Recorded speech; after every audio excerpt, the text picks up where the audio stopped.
Boris Karloff on Inner Sanctum Mystery. Brought to you by the makers of Carter's Pills.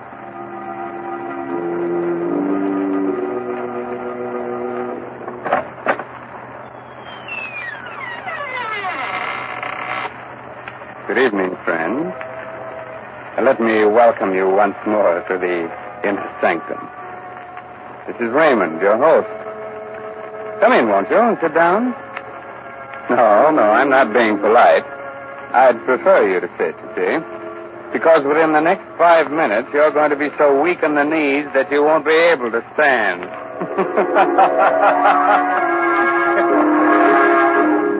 Inner Sanctum Mysteries again has the pleasure of bringing you the famous star of radio, screen, and stage, now featured in the current Broadway success, Arsenic and Old Lace, Boris Karloff. This evening, Mr. Karloff appears in Robert Newman's dramatization of Edgar Allan Poe's famous story, The Telltale Heart. Presented for your entertainment by the makers of Carter's Little Liver Pill, the best friend to your sunny disposition.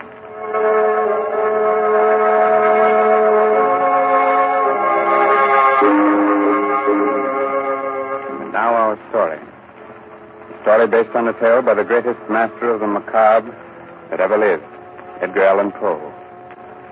The story of a man who could hear not only every sound on earth, but even things that don't exist. So, turn down the lights, call in a friend or neighbor to keep you company, and listen to Boris Karloff as Simon in The Telltale Heart. It's early evening. The sun is just setting behind a range of low hills. On top of the nearest hill is a huge rambling building surrounded by park-like grounds. A road winds from its gates down to the little village below. Down this road comes a man. He's tall, gaunt, his hair snow white. He's so busy with his thoughts that he doesn't see the small, dark man who sits by the roadside. But just as he is about to pass him... Good evening. Huh? Oh, why, good evening. Nice evening, isn't it? Nice. Why, it's the most wonderful, perfect evening I'll ever know this side of heaven. You don't say. And you can't know what it's like to feel as if you've just risen from the dead. As if your tomb was opened. And you were told that you could return to the world that you knew and loved. Can't I? You can't. You see, my name is Simon. I was a musician. 2 years ago, I went stone deaf. Suddenly. Completely. Do you know what deafness means to a musician? It's like dying. Or worse. Like dying and knowing that you're dead. Oh, I went to doctors, but they could do nothing for me. But finally, one of them sent me to see the doctor who has the place up on the hill here. Dr. Adair? Yes, Dr. Adair. He kept me with him for 6 months, and now I'm going home again. He cured you? You can hear? Hear? Listen. Listen hard, and tell me what you can hear right now. Nothing very much. The wind? Crickets? Crickets and the wind. Do you know what I can hear? I can hear the grass growing, the sap rising in the trees. I can hear the stars moving in their courses. I can hear things that no man ever heard before. Now, do you know why I said that this was the most wonderful evening that ever was? Yes, Simon. But I knew why before. You see, I just left the place up on the hill myself. You left there? You mean... When I was taken there, I was blind. Oh, your eyes, yes. I hadn't noticed before, but they are strange. Shall we walk on together? Simon? Just where did you plan to go? Well, I've been thinking about that for weeks now. All the weeks when I couldn't leave my room. I must get used to being able to hear again, gradually. From my window, I could see an old mill, just this side of the village. Yes, it's deep in the woods, deserted. There's moss on the water wheel. And the door hangs open by one hinge. You mean that you can see it from here? My eyes have become as good as your hearing. You thought of going there, living there? For a while, until I was ready to return to the world. Oliver, why don't you come with me? Then when we are both ready, we can go back together to the world. I could do that. Think of what it's going to mean, how much we're going to be able to help people. You with your sight and I with my hearing. Help them? Yes. Yes, of course. All right, Simon. We'll go to your old mill.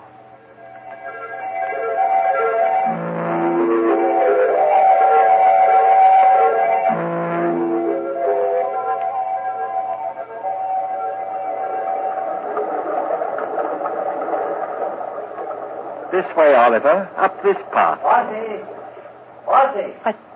Someone's coming. The farmer, he seems to be looking for something. Good evening. I'm looking for my cow. Have you seen her? Well, what kind of a cow is she? A brown and a white one with a crooked horn. Wait. I hear her. She's grazing in a field on the other side of the woods. Hear her? That's almost a mile from here. I have good ears. Good. You must have ears like a fox. But that field, that's the squire's. How did you get there? You think someone took her? Who would? Well, it's the squire's land, but he's the richest man around here. Why should he have taken my cow? Wait a minute. Let me see. Yes. Yes, I do see someone with your cow. He's just leaving her. You can see that? Right through the woods? I have good eyes. Who is it? What's he like? Is he tall, wearing a brown jacket? Yes. I knew it. It's the squire. He's trying to steal my cow. I'd better go get her. Thank you very much. Perhaps I'll see you both again. Perhaps. We'll both be staying around here for a while there in the old mill. Why did you tell him that, Oliver? Did you really see the squire taking his cow? I saw what he wanted me to see. What do you mean? He hates the squire because the squire's rich and he's poor. But what? Never mind, Simon. Shall we go on to the mill? Here we are, and it's just the way I knew it would be. Quiet, peaceful, no noises, just sound. And even those are dulled by the waterfall. Yes, it's just the way I knew it would be, too. Dark, dank, the home of the rats and spiders. We'll be happy living here with them. Happy with rats and spiders? Why? Because they're like me. Rats see in the dark, and spiders spin webs. I don't understand you, Oliver. Must you always see the worst, the most evil side of everything? Always. But why? Don't you love people? Don't you think that this is a good world? A good world when I was blind for more than 2 years. But whose fault was that? What difference does that make? I was blind. And did anyone care that I was? No. Love people. I hate them. But, Oliver, that's wrong. You've no right to hate anyone or anything. What's that? What? It sounds like wings, like... Yes, there it is, there. A swallow. Why, it's frightened, trying to get out. Why, it's beating itself against the wall and... Oh, poor thing, it's hurt itself. Fallen to the ground. I'd better catch it. Is it badly hurt? No, I don't think so. Oh, just this one wing. Let's see. Perhaps we can put a splint on it, heal it. Do you think so? Here, Oliver. But be gentle. It's still terribly frightened. I will. Oh, Oliver! What are you doing to that bird? Doing... Blood, you've crushed the swallow, killed it. So I have. You killed it deliberately. You think so? I told you we all have some badness deep inside us. Even you. Here you are ready to believe the worst of me, that I'd wantonly crush a harmless little sparrow to death and... Simon. What is it? I don't know, but there's something in your face. something that wasn't there before. I don't know what you're talking about. I'm going up to bed. Simon! Simon, wait! It wasn't he that was blind. It was I. Oh, he is bad, evil, clean through. He's like one of the spiders he loves so much, lurking here and spinning cunning webs to catch innocent people in. And what he saw in my face just now, there was something there. Something that wasn't there before. Death. Why did this have to happen to me? I was so happy just a little while ago. I loved everyone, the whole world. And now I have to kill him.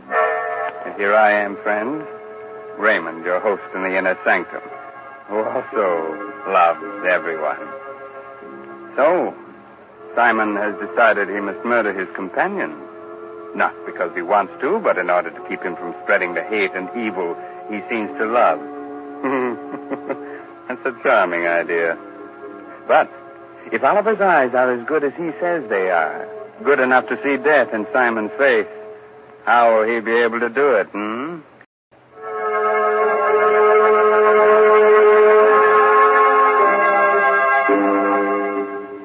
Well, friends, are you sorry I advised you to sit down before?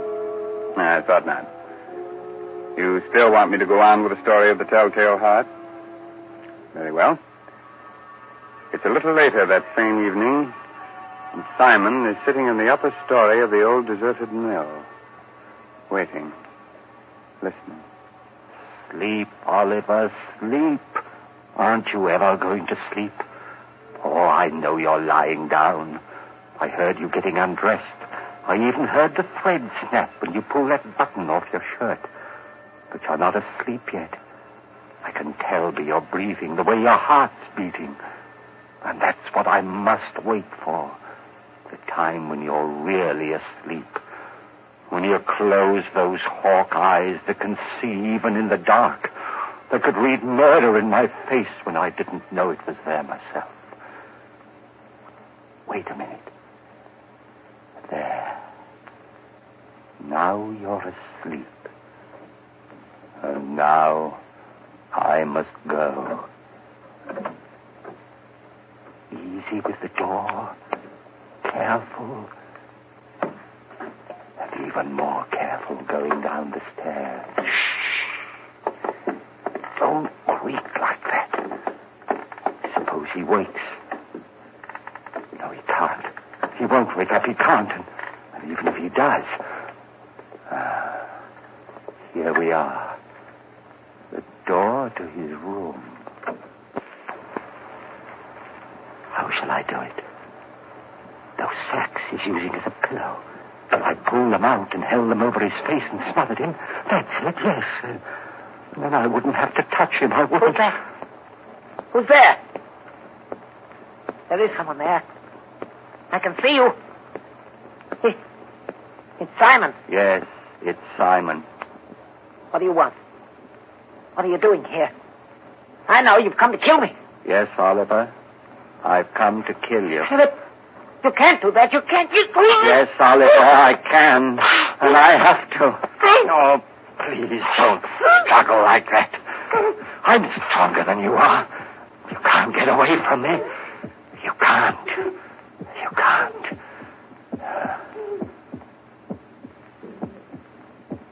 That noise. Hear it? It's your heart. Beating, pounding, driving the blood through your veins. It's beating more slowly now. Slower and fainter. Running down like a tired clock. And I'm not going to let you go until it's stopped. So don't struggle. Don't struggle, please. Just a few seconds more. I can hardly hear it now. Just a faint, throbbing murmur. And now, even that's gone. Yes, it's stopped. And you're dead. Oliver, listen. I didn't want to do it. I didn't, but I had to. You were only interested in hurting people. That's why I had to do it. And that's why I'm not going to give myself up or confess that I killed you, because I could still help people. You understand, don't you? That's why I must get rid of your body, hide it somewhere. Oh, what am I to do with you? I know. I'll keep you here, tear up the floor and hide you underneath it. Yeah. Let's see now, this crowbar. Ball. And this one here, there. That should be big enough. And now, in you go. There. Goodbye, Oliver. Goodbye. Just put these boards back.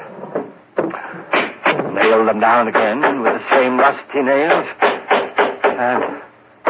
And it's done. Now I'll spread this dust over the cracks. No one will be able to tell what I've done. No, not even with your eyes. If you could still use them. What's that? A light. A lantern outside. Someone at the door. Maybe Christie's come back again. Yes? Who is it? It's Trent, the constable. The constable? What do you want? Oh, nothing much. Thought I'd drop in. Say hello. Come in, constable. Come right in. Thanks.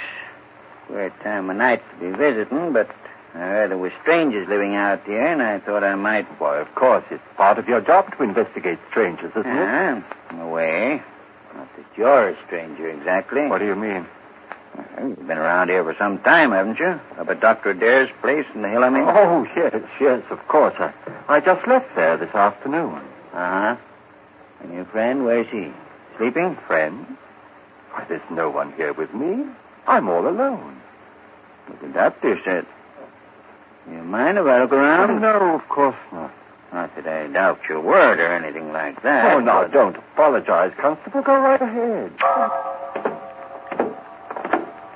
Well, Constable? There's certainly no sign of anyone else. Well, I told you so. Yes, you did. Well, I'll just sit down here for a minute. Get my pipe going. No, not there. Don't sit there. Why not? Because, well, it was just that the floor looked a little rotten right there, and I was afraid that... Oh, I guess it's all right. Sure. Strong enough to hold me, anyway. Don't step on it like that, you... Good heavens. What's that? What's what? That throbbing. That noise. Beating away like... I don't hear any noise. But you must, you... Ah, those ears of mine. Sometimes they're too good. It's just your watch ticking. Watch? I haven't got a watch on me. You haven't? But then what? Oh, look, Constable, I could use a bit of exercise. Suppose I walk you back to the village. Well, that's mighty nice of you. I'm glad to have your company. But there's no hurry, is there? Just let's sit here for a while. I don't want to sit. Constable, will you come now? Now, this minute. If you don't, I don't know what I'll do. Hey, you have gotten yourself into a state. Is anything the matter? Well, no, of course not. It's just that I get nervous, restless, and you won't mind if I walk up and down right here, will you? It'll make you feel any better. Go ahead. Thank you. This floor, it is noisy, isn't it? It isn't noisy enough. Constable, this lever here, I've been wondering about it. What's it for, do you know? Oh, yes. I think it opens the sluice, starts the middle wheel turning. It does? Then let's try it. See if it still works. There. Yeah, still works all right. It's quite a racket, too. You're not loud enough still. Constable, for heaven's sake, will you come now and leave here with me? If you don't, I'll go back. There's no need to get so excited. I'm not excited. I'm perfectly calm and quiet. Will you come now, right away? But I told you. I know what you're doing. Sitting there, pretending you haven't heard. Making me stay here and listen to it. Beating louder and louder and louder.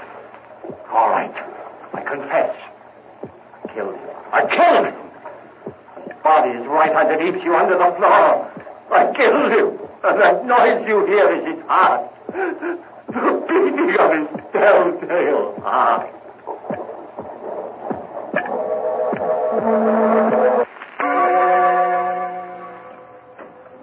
Hello, Dr. Adair. Oh, Constable, hello. Well, did you find them? Yes, Doctor.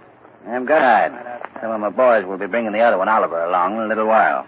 Bringing him? What's the matter with him? Well, sort of. They were in the old mill by the river. Simon had evidently tried to kill Oliver, but he hadn't done a good job of it. He nailed him up underneath the floor. And when we got him out, he was unconscious. And he's still pretty weak. I see. Bring Simon in, will you? Sure. All right, Simon. In here. Yes, Constable? Now, turn him around so that he's facing me. That's it. Well, hello, Simon. Hello, Doctor. Simon, why did you run away from here this afternoon? Run away? I didn't run away. I left. What need was there for me to stay when I was cured? Oh. And what you did, or rather tried to do to Oliver? That was wrong. I know it was wrong, but I had to do it. He was bad, Doctor, bad. He hated everyone, wanted to hurt them, and I couldn't let him. You know, it's strange, Constable. 2 men, both mental cases because of a sudden affliction. But while Oliver's blindness made him hate, Simon's deafness filled him with love for all mankind. Deafness? You mean he's deaf?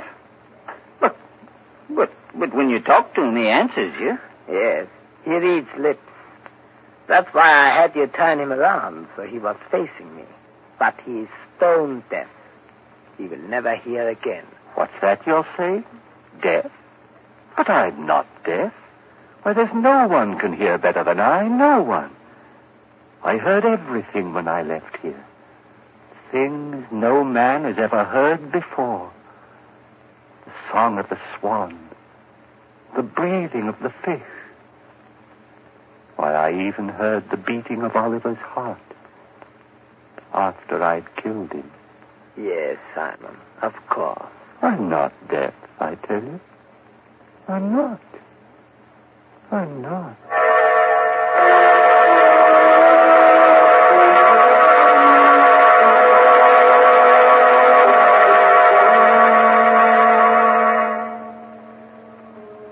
So, Simon did hear all the things he said he did.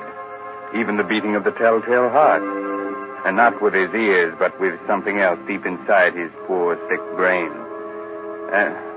Speaking of telltale heart, I'm sorry, it's not a heart at all. It's just Mr. Hurley's knees knocking together. And if you think you're kidding, Raymond, you're crazy. Oh, I'm not kidding, Ed. In Mr. Karloff's audiences, that's the equivalent of applause.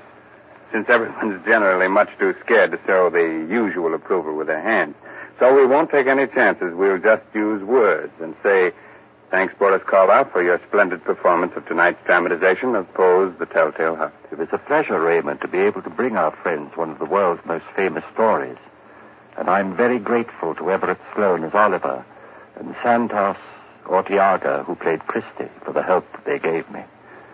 So now I suggest that you listen to Ed Hurley, who has some helpful advice for which you may be very grateful. This is Raymond again, your host, getting ready to close that door to the Inner Sanctum and say goodnight until the same time next week.